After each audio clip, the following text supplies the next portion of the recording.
Welcome, everyone. We'll just give it a minute for everyone to get logged in here.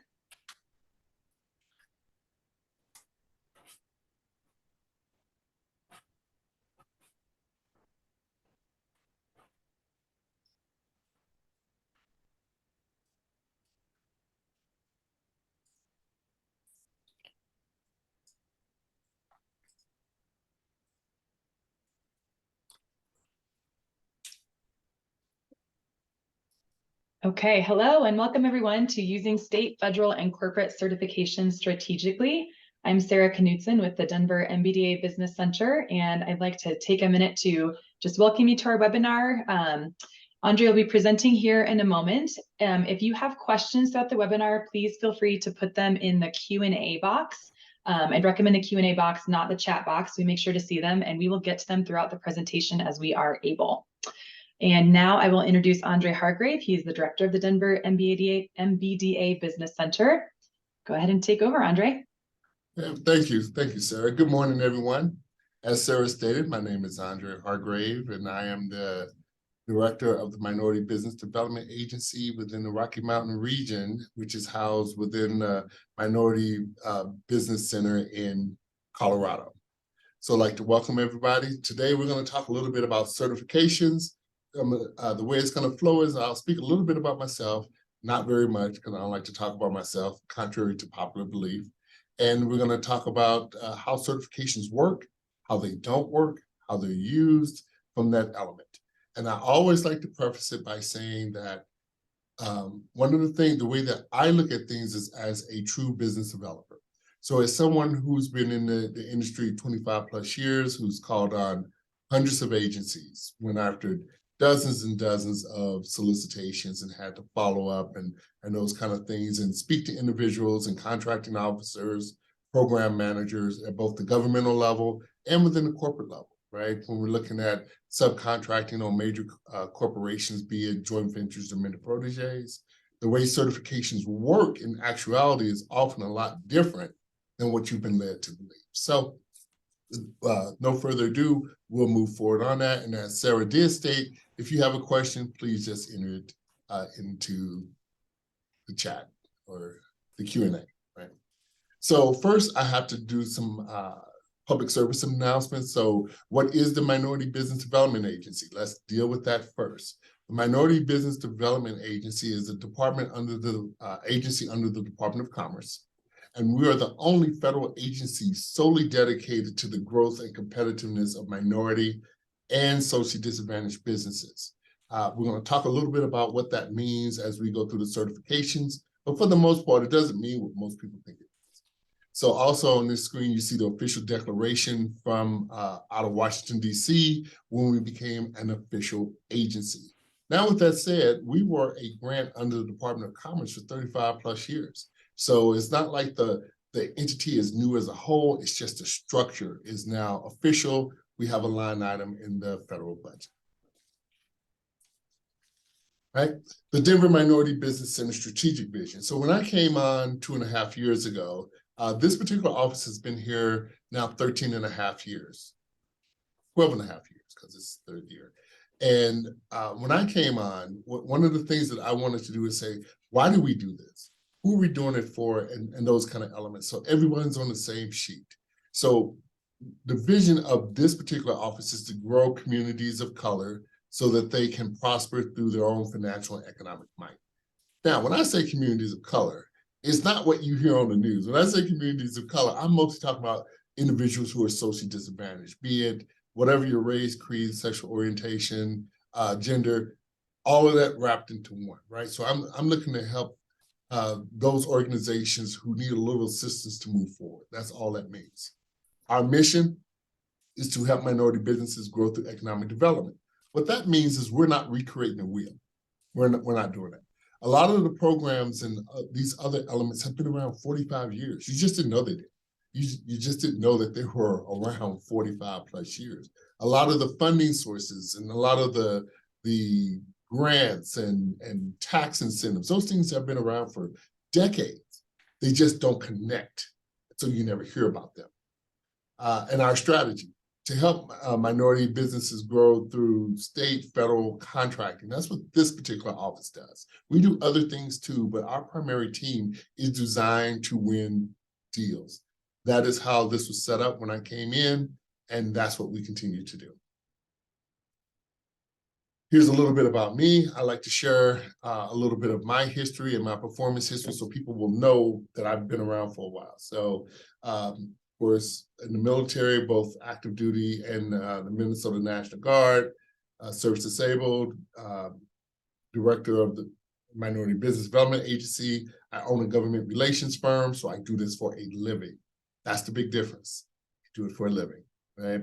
So a lot of the things that you all would hit in the course of doing business, I hit them too, right? I'll end up making 5, 6 calls to an agency, don't get a call back to 3, 4 weeks later, right? It just happened not long ago. And then the agency and I played catch, played tag for like a week and a half. And then when I finally spoke to the agency, the call was less than a minute long. So it happens, right? You see Colorado Small Business Development Centers and some other organizations that I have been contracted to work for. Now, let's get into this. So one of the first things that I always like to tell people is there's far more certifications than you think of. If you look in the federal space, yeah, there's the primaries. Okay, so there's the 8A HUBZone, service disabled veteran, women owned, right? But you can get nuanced. So when you look at service disabled veteran and veteran owned business, those are two different things. The actual certification is service disabled veteran. The veteran certification is a preference. So there's all of these little nuances that for most people don't mean too much, but when you start playing a game in a serious manner, right? When we go from little league to the major leagues, these things mean something. And every one of them means something to a particular contracting officer or purchaser or buyer. So just want to get this out. So when we're looking at certifications, one of the first things no one ever asked the agency, which is going to kill you, is that what certifications do they accept? First question, because all agencies don't accept all certifications. Matter of fact, most governmental agencies as a whole, right, 54,000 some odd plus governmental agencies in the United States, pseudo-governmental agencies too, most of them don't accept certifications. So most of them are municipalities and sub-agencies and those kind of things. So just food for thought. And we'll get a little bit more into that also. What is a social economic certification? Real important. Social economic. You got to know what that means. It's not what you think it means. So in the federal space, first of all, there's no such thing as a minority certification. Please understand that. It's a social economic certification or financially socially disadvantaged certification. There is no such thing as a minority certification in the federal space. At the state level or at the capital city level, you do see certifications that are more aligned with race, ethnicity, gender, those kind of things, but not in the federal space when it comes to minority. Right? A social economic certification is an acknowledgement or recognition of a business category related to ownership. That's it, right there. That's all it means. So as a minority-owned company, and I have an example here, if you're a woman-owned company and you own 51% of your company, and you can illustrate that through your documentation, you can then get a certification that says my company is woman-owned. Right? And depending on the certification, most certifications are designed to be connected to people. Now, there are ways to connect companies to, there are certain certifications that will connect a company to a social economic area, like your HUBZone or something to that effect. And there are certifications that can be connected to a group of people. So if there's multiple women in a company, it can be all the parties of the owners can be connected in that one certification. But those are nuances. We can get into that later. What I want to really do today is just kind of get your mindset right. So when we start marketing and you go through all of this effort to get certified, that you actually win something. Because most certified companies never win anything, just so you know. And most of them who do win, right, eventually stop winning. And there's a reason and theory behind that, but that's something different. So When we get certified, most of us get certified because someone has told us that we should get certified. Think about it. Someone's told you. Now, depending on who told you dictates how much validity that statement has in it, right? So when we talk about going after governmental work or even corporate work, right? You're either a prime contractor or you're a subcontractor. There's no in between, right? You're one or the other. Now, the reason I distinguish between the two is because there's two different marketing strategies. There are two different certification strategies. Some certifications are designed for you to be a subcontractor, and some of them were designed for you to be a prime contractor. That's going to blow your mind when we get to it, right? But a lot of times we use them incorrectly. So when we talk about prime contracting, there's two versions of it.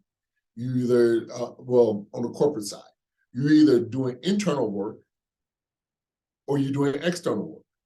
So when we talk about prime contracting, let's say you're selling through supplier diversity. That's internal. That's internal to the corporation, right? So that's different than if you're doing corporate subcontracting and it's external to the corporation. Let's say the corporation has a major governmental contract. Well, they're going to accept a different type of certification. Now, all these things can be very confusing. And a lot of times we're talking to people who don't understand them. And so that's why you never go anywhere, right? That's why we have such a hard time penetrating major corporations and major agencies and these kind of things, because we're doing things in the reverse. And we'll talk about that. Now, first of all, if you was on my last session, I love this slide, because a lot of times when we get information, especially when it comes to certifications, it's delivered to you incorrectly, right? And then we take it and we hold on to it. And don't get me wrong, the first 5-6 years in business of my own, right? I got a lot of bad information. I received and I could write a book on it. I got a lot of bad information, right? But what most people think is we get certified so we can tip the scales. You're not tipping the scales, right? It does happen. I've been lucky enough to be on some deals where we were able to tip the scales, right? But it doesn't happen enough where you can lay claim to it, right? So most people want to get certified because they say, well, I can't compete. Now, we have to preface what can't compete means. I can't compete against the large corporations. First of all, you shouldn't be trying to compete against large corporations, but that's something different. And they think once you get certified, the little mouse is going to tip the scale where you're going to win deals over these big corps. Those are very, very, very sophisticated strategies, extremely sophisticated. And yeah, some companies get good at it. Most do not. Right? So we'll talk a little bit about that a little later on and how that plays. Let's talk about why we get certified. I think that's one of the most important things, right? Now, for me being in the industry 25 plus years, officially about 25 years, and before I actually registered my company and just kind of had a legal name and not really a LLC or corporation, right? Didn't really understand why we get certified. So we're going to try to jumpstart this. The first reason you should get certified is that it helps level the playing field. And what that means, it gets you in the room where you're normally not invited. Hear me out and understand what I'm saying.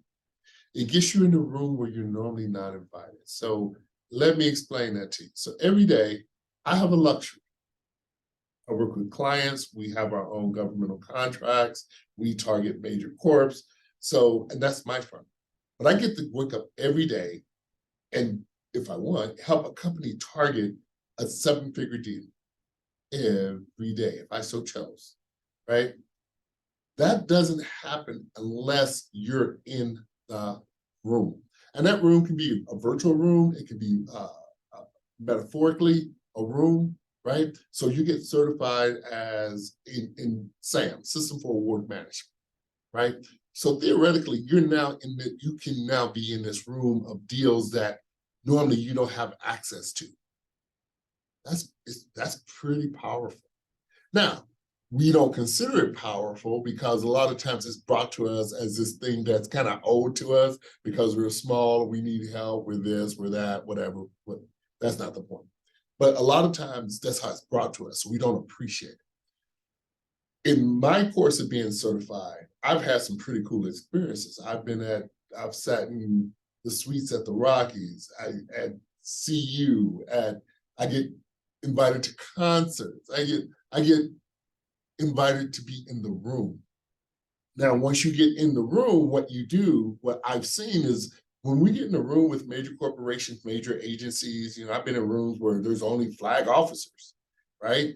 And even the colonels or their assistants, right? So they're adjuncts, right? It's crazy, right? But I got in there because I'm a certified service disabled veteran. I know how to speak the language a little bit, so I know how to get in the room. So it levels the playing field. It gets you in the room. It limits the competition. That's one of those two big things. Those two things right there is everything. So it limits the competition, right? So let me give you an example. And there's ways to get this done. We're not going to get too deep into that. But let's say something set aside, woman-owned business, service disabled veteran, DBE, disadvantaged business enterprise. The only ones who get to play, are those who are certified. Wow. And we're not always talking about small deals. Me and one of my counterparts, we just submitted a solicitation for a small business, $232 million. We're waiting to see if we get selected to actually bid on the solicitation. But if we weren't certified, guess what? We wouldn't even got that far. We have a couple of $50 million deals sitting out there, $10 million deals sitting out there. We don't get to do that unless we're certified. And that's power. That's power. I always like to chuckle. I'm a inner city kid. I grew up in the inner city in St. Louis. And I think about what I do for a living. And then I think about all those people that I used to know who don't even know this world exists. It's amazing. And certifications allow and help you do that.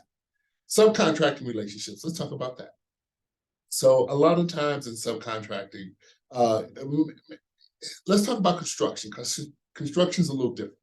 So in construction, the way it works is it's a industry of trades, right? So if I want to build this building that I'm sitting in, the people who I have to hire have to be licensed within those trades, right? So the subcontracting in construction is a little bit different than subcontracting in IT or medical. So it's required not just by law, but by being certified or registered as a professional in that trade. So subcontracting in construction will always happen. There's no way of getting around it. Major corporations, they do little things. We can talk about that. But as far as subcontracting relationships, let's say you have a lifestyle business. And that's something everyone out there has to decide. Do I have a lifestyle business, or do I have an organization that I'm going to grow to transfer to my kids if you have any, or is it a business that you're going to one day sell? Those are all three different strategies. But let's say that you have a business and you don't want to deal with the red tape, the bureaucracy of the system. Certifications help you avoid the bureaucracy of the system, because as a certified DBE, maybe you want to do some business with CDOT, DIA, RTD in this state, or DOT in any state or territory, right? Because you can with your DBE. You get to do that. You get to play that game, right? Partnerships, mentor proteges, that's a little bit more sophisticated. In the governmental space, you can be subprime, you can enter into what's called a teaming agreement. You have partnerships and mentor proteges, those are legal documents amongst different organizations, and they carry different levels of weight to them. So let's just use that term. And then doing business with other certified companies. So as a certified entity over the years, I've been able to not just work with other certified companies, but since I understand how certifications work, right, I've been able to guide companies to success. And we have a pretty decent track record of doing that. If you have any questions, please put them in the box. So now we're going to get into actual certifications. There are 4 major categories of certifications. A lot of people don't realize this, right? So in this state, and let me just give kudos to Colorado, because I've been in other states. I had the same company in Minneapolis, in North Dakota. I worked with some of the reciprocal organizations there and those kind of things. And in other states, they tend not to play together as much as they do in Colorado. And what I mean by that, the MBDA, the SBDC, the SBA, PTAC or Apex, in this state, we all play nice. In a lot of other states, they don't play nice so well, right? And there's a lot of other players out there too that you all may or may not have heard of. But with all that said, in this state, we play nice together. So when we're talking about certifications, we all kind of have a synonymous message for the most part. So with federal, the certification map, this map was actually created by a gentleman by the name of Randy with CDOT many, many years ago. A good friend of mine, a great guy. And he's since updated it. I like the way this one's laid out, so we're going to stick with this. But in the federal space, we're only talking about social economic certifications. That's it. We have the 8A, and I'll explain the 8A. I'm going to explain it now. Let me quickly explain what the 8A is so that we are all on the same sheet of music. The 8A in the federal space is the most powerful certification in the federal space. It is, and there's a reason why. If you pull the Small Business Act, right, and you go to Section 8, Paragraph A, there's a paragraph about this big, right? And basically what it says, I'm going to paraphrase. It says that one federal agency can award a contract to another federal agency. Now, for all intents and purposes, that contract will be awarded to the SBA, right? Now, the SBA, just like every federal agency, is sovereign, but just like every federal agency produces policy, rules, regulations, it does not produce a product or service itself to be sold. So henceforth, the way that has to work is that the SBA needs subcontractors, 8A firms who get certified to actually perform the work. So the reason this 8A is so powerful is one sovereign agency to another sovereign agency, with you being effectively the subcontractor. That is why it's so powerful. And when you know how to use it, I could teach a class on how to use it. I've taught many of courses for the SBA over the years, you know, Emerging Leaders, Boost to Business, all of those programs, and understanding how the 8A program works and how to work with your business opportunity specialist, your BOS. Wow, it's the quickest way to go from 0 to however big you want to get, right? Hub Zone, historically underutilized business zone, that is based off of several categories. Basically, the medium income of an area. So a BRAC based on realignment, it basically goes by the census tract. There's actually, I think, 3 or 4 elements to that, but it goes along the line with the census tract around the United States, right? And so I remember, I've been around long enough to remember when the Hub Zone was more popular than the 8A. I go back that far. I remember back when the 8A used to be 8A SDB, Social Disadvantaged Social Business Enterprise. It's been like 20 plus years. But anyway, it was another program. It was SDB, Social Disadvantaged Business. Social Disadvantaged Business is what it was. And it was 8 years, just like the 8A program. And it was its own course. It was under DOD, its own certification under DOD. And I was DBE way back when, decades ago, right? So certifications do change, just so you know. Then we have service-disabled veteran. It should be / veteran-owned business. The actual certification is service-disabled veteran-owned business. Veteran-owned business is consideration or is preference, right? And then we have woman-owned small business. And then we have economically disadvantaged women-owned small business tied to certain certain industry codes. Now, in the federal space, those are the certifications. Full stop. Let's stop. Now, with that said, I know what everyone's thinking out there. If you've been around for a little bit, you're thinking, well, what about the tribes, right? Is there a preference with 8A in the tribes? Is it this? According to the GAO, Government Accounting Office, there is a preference of certified 8As and programs and that kind of stuff. We won't get too deep there because I'll lose you. But the 8A HubZone, Service Disabled Veteran, women-owned, economically disadvantaged women-owned business, and social disadvantaged business, which is actually part of the 8A program. It doesn't stand by itself anymore. Full stop. I meet companies that have every certification on that screen up under federal. I do meet them. And I go, what have you won? And they go, nothing. Well, how long you been in the program? 3, 4, 5 years. Okay. We need to talk because something's amiss. And there's some very just straight underlying things that a lot of certified companies do that cause problems. But let's move on. All right, so then we have CDOT, Department of Transportation, Colorado Department of Transportation in this state.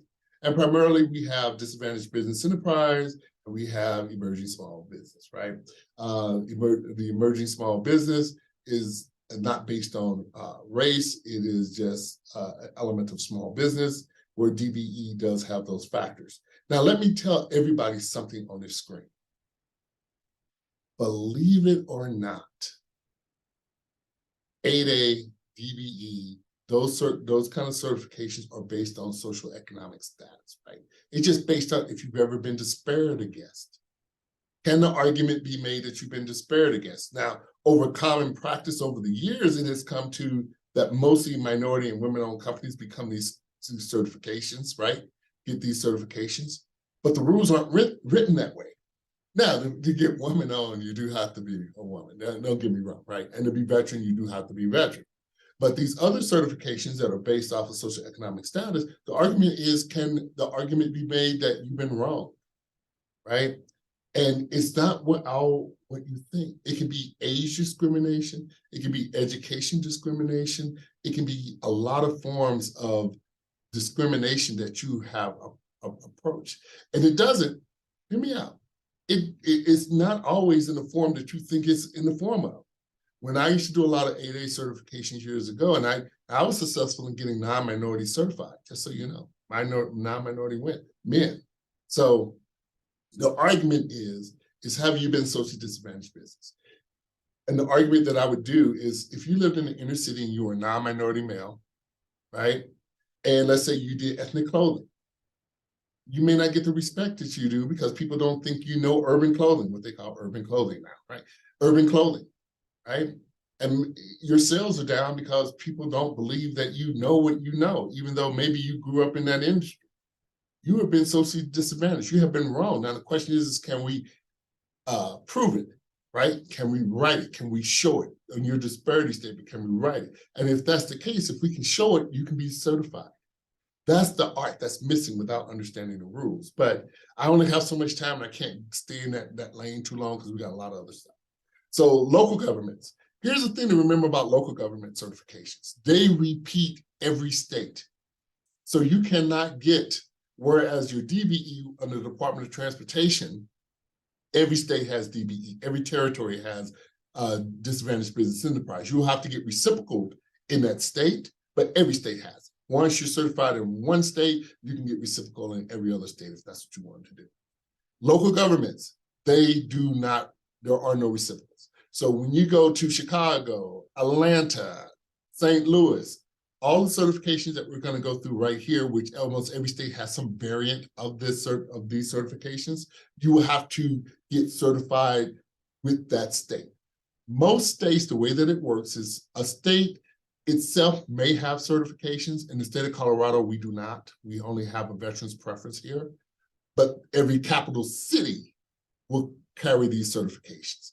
And depending on how many major cities are in a state, I know like in California, every major city has its own set of certifications that you can get. So let's just go through the list. We have ACDBE, Airport Concessions Disadvantaged Business Enterprise, right? We have DBE, Disadvantaged Business. As you all see, there's DBE up under CDOT, and there's DBE up under City and County of Denver. But for this argument, let's just consider CDOT horizontal construction, and let's say City and County of Denver DBE is vertical construction. Just go with me for this, makes it easy. Emerging business enterprise, minority/women business enterprise, small business enterprise, small business concessions. So you see, you have a whole plethora of different certifications here that you can go after. But let me give you a hint. A certification without an allocation is nothing, right? So what that means is you go after all these certifications. The first thing I would ask is, hey, agency, if I'm going to get this certification, what was the last few things that were allocated under this? So you can see, right? If nothing's been allocated under that certification, why get it? I know, I get it, right? Why not get it? If I got to pay $200 to get all my city and county certifications, why not get them all? Don't have any problems with it. But don't go off and get all these certifications and never win anything and blame it on the certification. Let's not do that, right? Then we have regional transportation districts. So we have SBE, DBE under RTD, right? So those here are the major certifications that you hear floating around all the time, right? So then we have private sector. In the private sector, we're going to keep this really clean, really, really clean, right? There are some crossovers and they can and all of this, but we're not going to get there because there's just too many variants to it. But in the private sector, consider private to be corporate. Every Fortune level corporation, every Global 500 corporation that does business in the United States have a supplier diversity program. So when we're talking private certifications or corporate certifications, they're listed as corporate as we go further down. They are for major corporations and they're for supplier diversity, internal.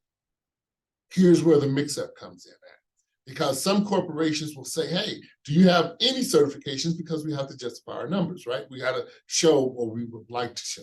Let me change that. We would like to show our efforts on recruiting diverse entities. So we'll take anybody's certification. Now, the truth of the matter is, yeah, you will see that in corporations, but it doesn't flow up. It doesn't flow back up the other way, right? So you can't take your corporate certification unless an agency has agreed to it previously in writing and all these other things they have to do. It doesn't necessarily flow back up. So you can't take your MBE certification, Minority Business Enterprise, and run down to, I'm in Colorado, so I can't run down to Buckley and say I'm MBE. They say, good for you, right? So understanding how certifications work and how they play is very, very important. But in the corporate world, we have the Mountain Plains Minority Supplier Development Council, or what we call the council, right? The MBE, Minority Business Enterprise. We also have the Women Business Enterprise Council, which we call WeBench. WeBank, I always call it WeBank, but WeBench, right? They operate exactly the same. Then we have the Gay Lesbian Chamber. They also certify LGBTQ plus, right? So understanding those certifications and how they work is the whole game here. Now, please ask questions because a lot of times you're going to get information, you're not going to get the full answer unless you ask questions. Because I know City and County of Denver has its trainings that they put on every month or every other month. I know the feds, the SBA, during COVID, they did stop it. I don't know if they started it, but they used to have their 8A classes and those kind of things there too. But what nobody ever told you is actually how they work, right? So I see there's one question. Yeah, I was just going to say, Stephanie is wondering about the timelines for all these certifications. Oh, that's a great question. So right now, everybody's backed up right now. Everybody's backed up. As you know, the SBA is going through lawsuits and all of this kind of stuff, and everything's backed up. But in general, in the federal space, if you're looking at your 8A certification, it can take you normally about 6 months on a simple application. Because there's 2 steps. Your first is going to probably go to San Francisco. They're going to look at all the documentations. Then it's going to go to Washington, D.C. for background checks and all that kind of stuff. So it normally takes 6 months on a very simple application. Provided you give them everything they ask for initially. Every time they have to come to you and ask you for something, a lot of times it resets that clock. Right? Especially if you don't get it when they ask. So they'll come back and say, hey, Andre, we need your 3 years of your profit and loss statement. I give them 2. Stop. They come back and say, we need 3 years. Because I didn't explain we only been in business for 2 years, if that's your situation. and they said, we're going to give you 7 days to get it. You got busy. You couldn't get it from your CPA. CPA gave it to you 15 days later. It resets, right? So it normally 8A is going to take you 6 months. It can take you up to 9 months to a year, depending on what kind of issues you have. DBE normally is going to take you anywhere from 45. They're saying up to 60 days now for some of those kind of elements. And then your corporate certifications will take you could take you up to about 45 days. RTD will probably take you about 2 or 3 weeks. It's a simple certification. So that's kind of the timelines that you have, depending on how big the queues are and how many people they have working there. But in general, let's just stick with those and you'll be okay. Next question. And yeah, is there a minimum time of being in business for going after your 8A? Yes and no. How about that? So we're going to say it this way. They would like you to have been in business for 2 years. If you have not been in business for at least 2 years, right, then you have to do, you have to get an exemption, right, kind of this thing, which is just 7 little points. They ask you for 7 other elements of the information. If you've been in that industry and we can illustrate and document that you've been in that industry, it's called a preponderance of success. We have to prove that you're going to be successful or relatively successful from your previous performance history. So if you've been in, just go with me here. If you've been in construction for 15 years and you started your company and you cannot be in a negative, you do have to be in a black, right? Because if you're in a negative, it's kind of hard for me to prove that you're going to be successful when you're already losing money. Just consider that. But if you're in, let's say you're in a positive, you've been in business for 9 months, but you've been in the industry for 15 years and we can illustrate that and we can get companies to write letters saying that how successful you are, or maybe there's an agency that want to utilize you. There's all these little things we can do to help get you certified. The SBA, from my understanding, will no longer do an expedited certification. In the old days, we could get it. Never say never. There's ways of doing things, but for the average small business, it's not going to happen. So that's what we're looking at there. Okay. So I see there's another question. Let's hit me up. I'm ready.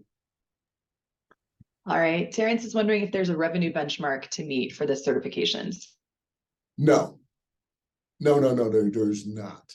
The SBA requires, like I said, for you to be profitable. You can't be negative. Most certifications are going to ask you to be profitable, but the DBE, they would like you to be in business for at least 6 months, but you know, it's a great certification.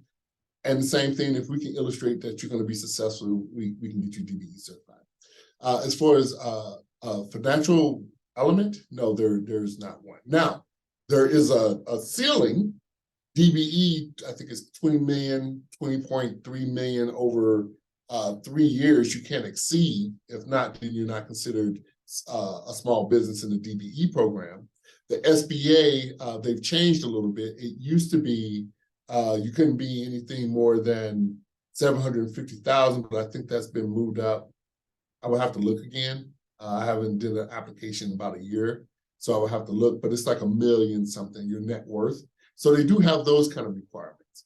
But if you're in a positive, you don't really have to worry about it. The SBA will remove your business, your home, your retirement accounts from your financial net worth to help you make it within the program. So there's all those kind of things to help you.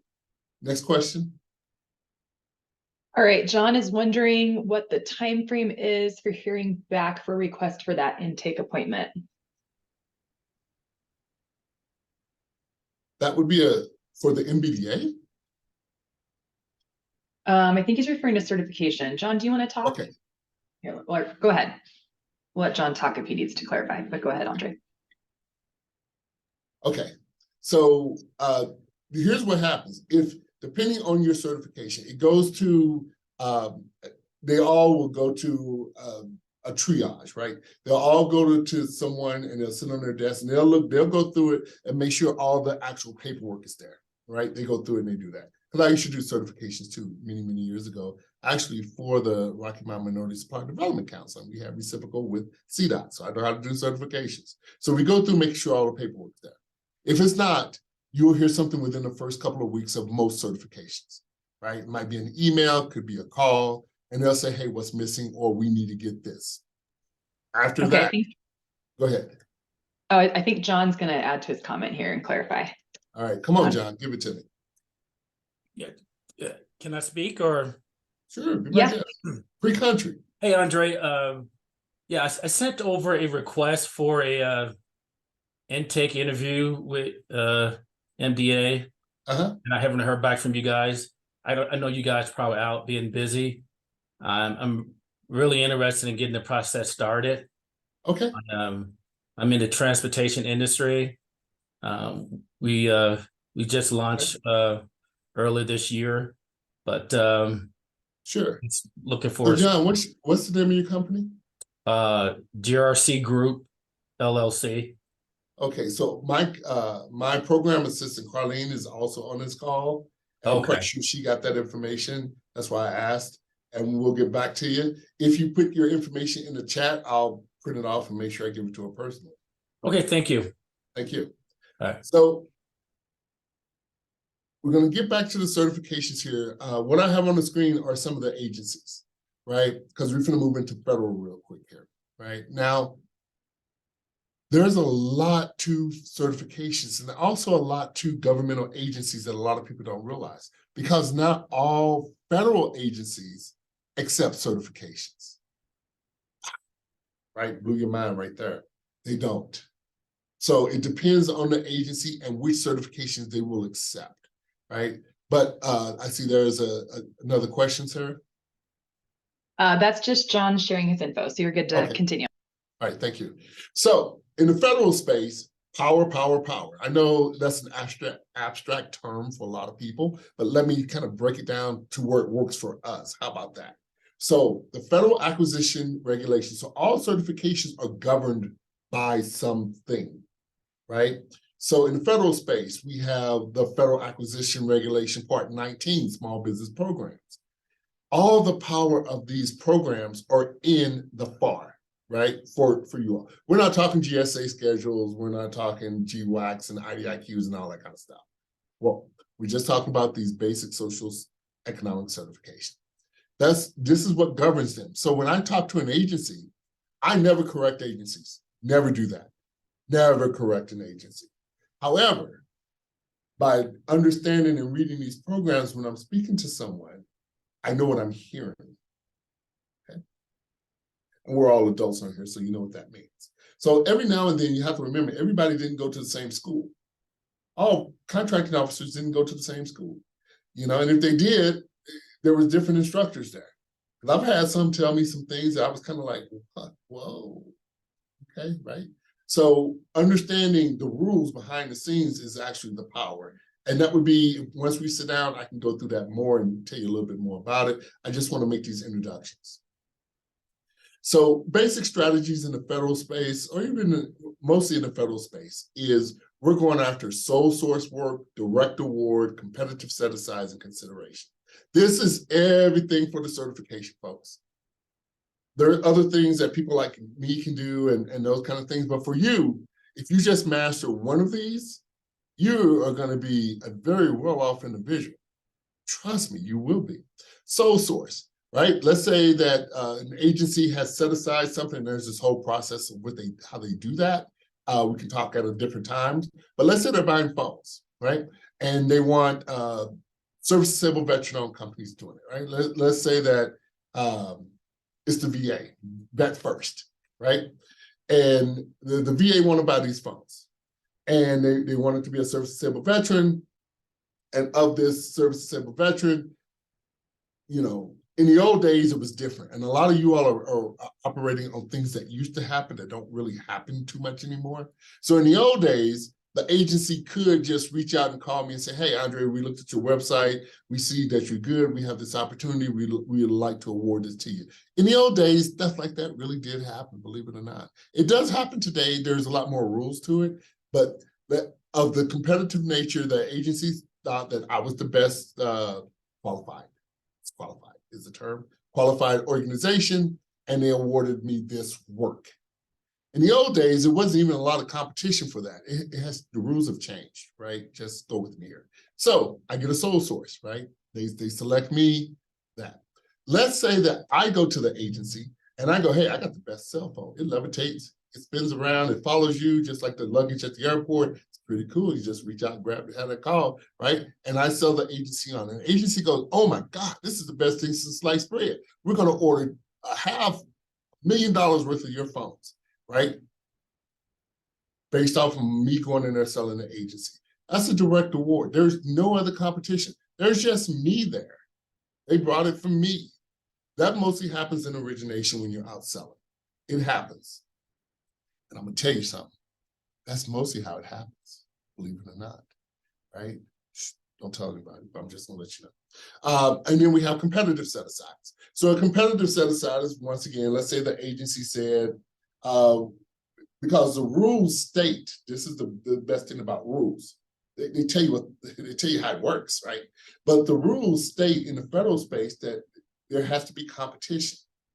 And I can't remember which clause that is, but it just says it has to be competition. That's all it says. It doesn't say anything else. It says the agency should make an effort to have a competitive set-aside. Now, competition is the protection of the taxpayer dollars. We can get into all of that. That's what the bureaucracy is. We can get into all that so you can understand it. So when you're talking to an agency and they say, oh, we're looking at, we're doing our research, we're trying to decide how we're going to set this thing aside, all of that. Just so you know, a competitive set-aside is where there's like companies competing amongst themselves. Women-owned, set-aside women-owned. Only women can go after it. Veterans, only veterans can go after it. 8A, only 8As can go after it. And then there's consideration.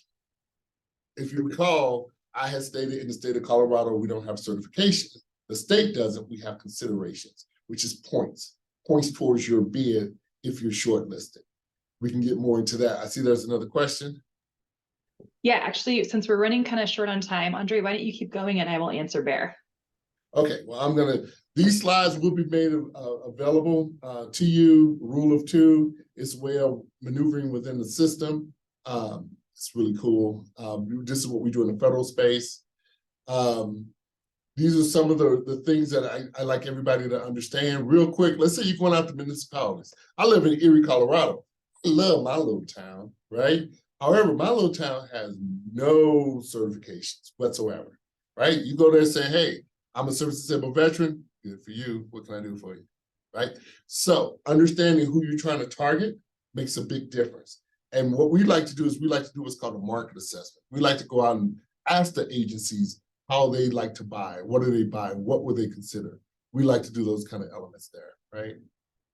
CDOT, here's you all are gonna love this. Let me get to it. Right, here's some of the state and local agencies here.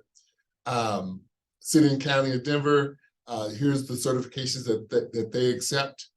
Now, one of the things that we don't realize is why and how they accept. That's something that escapes a lot of companies because these are handled by different departments, right? The certifying department certifies, purchasing, contracting, purchasing, the buyers buy, right? So they have their set of rules, but you have to understand how they apply a certification to a particular award because it can be set aside for DBE, right?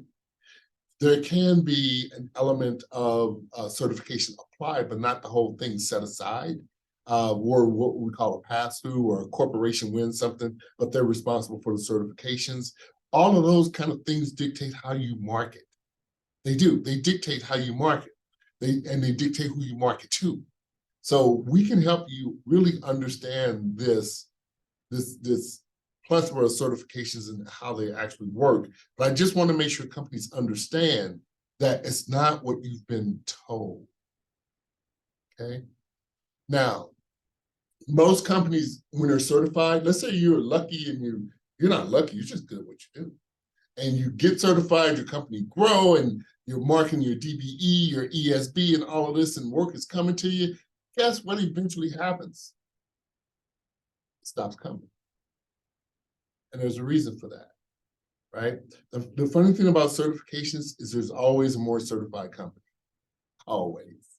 There's always a more certified company. So certifications, all certifications were designed to be short-term. They all were. They were all designed that you outgrow them. Now, what happens is sometimes we don't want to outgrow them. We want to stay because we've learned how to market in them. but there's always competition knocking on the door. Right? So just just keep that in the back of your mind. CDOT certifications, here they are right here. You can read about it when you get the slides. Like I said, my team is more than happy to speak with you.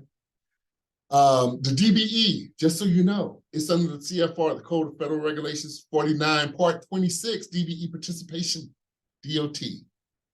These are the rules. These are them, just like in the Federal Acquisition Regulation. It's only a handful. It's only a handful, right? So if you can memorize this and memorize the few for FAR 19, who can tell you not, right? Just saying. I don't want to offend any of my contracting people out there by saying that I want my DBE and my certified companies to be as smart as the system, okay? How it works. Here's the slide that kills everybody. So this is CDOT. I love CDOT. All my folks over at CDOT, thumbs up. I'm part of the Connect-to-Dot program. Love you all over there. But here's what small companies don't understand. This is it right here. So you see this slide? Of course you do. So on the left-hand side, my left-hand side, it says CDOT procurement contracts, right? You see janitorial supply, office supplies, right? Guess what? That's under purchasing. On the other side over here, you see CDOT engineering and contracts, you see traffic control, trucking and that, right? That's contracting. Purchasing, contracting. Here's the crazy thing about this. You go through, you get your DBE certified, your certification, you decide to get your ESB also because you got it going on like that. You go to CDOT and let's say you do towing services, right? And you go to purchasing and go, hey, I'm DBE, took me 6 months to get it because I had some issues. I'm ESB, I'm ready for it. I can do a mentor protege program. What do we have? And you know what purchasing is gonna say? Oh, we don't accept certifications on this side. That's on the contracting side. And you go, oh my God, I spent 4 months getting certified through all of this, and nobody told me that my IT services aren't available to CDOT, right? Up under certification. Well, they're not. Should have asked somebody, right? But then on the other side, right? You go and you take your janitorial supplies on the other side, and you go, hey, I'm a janitorial company. I'm not certified because someone told me I didn't have to be. And they go, yep, over here you got to be certified, right? And then in the middle is the variant. In the middle is the argument. Isn't that crazy? Because the question is me as a DBE certified company being able to do public relations, can I utilize my public relations side for contracting, horizontal construction? Can I do that? And if the argument can be made, yes, they can consider my certifications. If the argument is no, then they won't consider my certifications. Now, what you don't realize is this happens a lot more than what you ever imagine. The different agencies that you go to and understanding all these agencies, that's why doing a shotgun effect with agencies is a lot more confusing than targeting a certain segment of agencies and learning how they work. Because there's a lot of dots, right? So if you figure out how to do business with the dot and your DBE ESB, why come out of that? Why not go across the world doing dot work? Just saying. That's Andre, I think we're at our limit here. Okay, so I got 2 minutes. No, I don't. I have no more minutes. So here's what we're going to do. I'm going to leave this open. Right now, I'm going to introduce Sandra Lopez with the B-Side Fund, and she's going to talk about funding. Because even though we help you win contracts, you still have to fund the deal. And so with that said, I'm going to stop right here and look us up, come talk to us, and we'll work through all of this. Sandra? Thank you, Andre. Good afternoon, everybody. Morning is still over here. So thank you so much. Let me share my screen really quick. And as Andrew said, my name is Sandra Lopez. I work with a non-profit lender. It's called B-Side Fund. We have been in business for almost 30 years, helping small businesses who don't have access to a traditional banking or have been denied by the banks for any reason. And part of our priorities is also helping those minorities, and especially you guys that are trying to growing out your business, getting out and finding those great deals and contracts. So we will be able to support you in that process as well. So part of our direct lending options and what we offer have a tremendous impact over the years. And I want to highlight a few items that our programs currently offer. Our loan amount will be from $20,000 up to $350,000. That being said, we have a sister organization, which is called BSI Capital, where we help small businesses with SBA loans under the 7A and the 504 program. In case you consider in the future to buy, renovate, or purchase a new commercial property, we can help with that as well. But in a direct lending options, with these loan amounts, we have terms that could be between 3 years up to 10 years. It depends on the program that you can qualify for. And in average, an interest rate have a fixed rate of 10%. However, we also deploy community advantage loans, which are part of the 7A loan programs for the Small Business Administration. And those programs have variable rate up to prime plus 4.5. So just things to consider when you are looking to access to a small business loan. Just make sure to review all the terms, amortization, interest rate that the lender will offer. In terms of requirements, you will receive a copy of this presentation with a test guide that will include all the list of items that will require, as well the requirements for a program.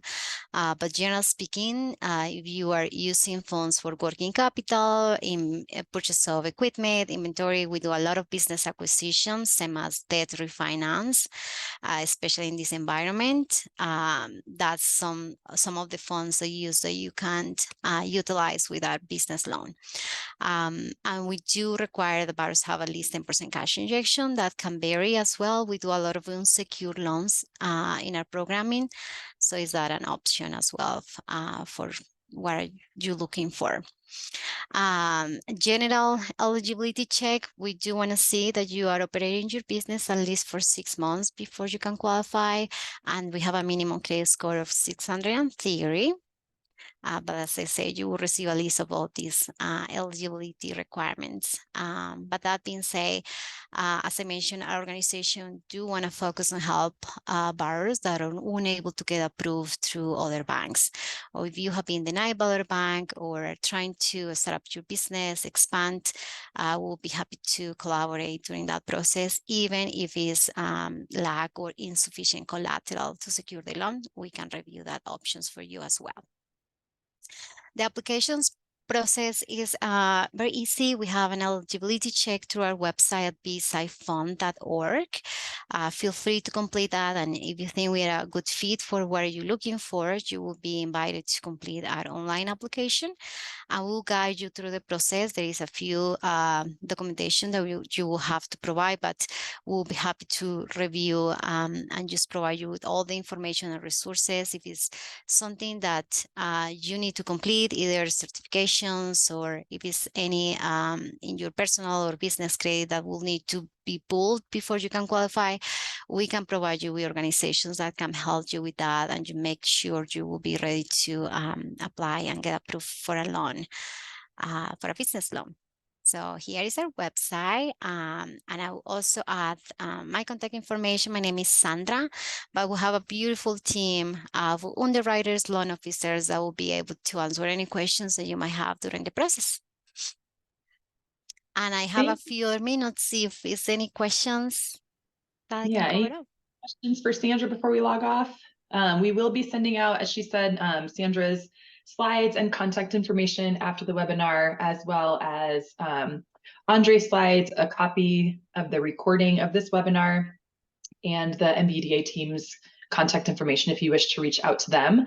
In the chat, I also put out a link to our next webinar, which is January 10th. We'll be presenting on how to create a competitive proposal.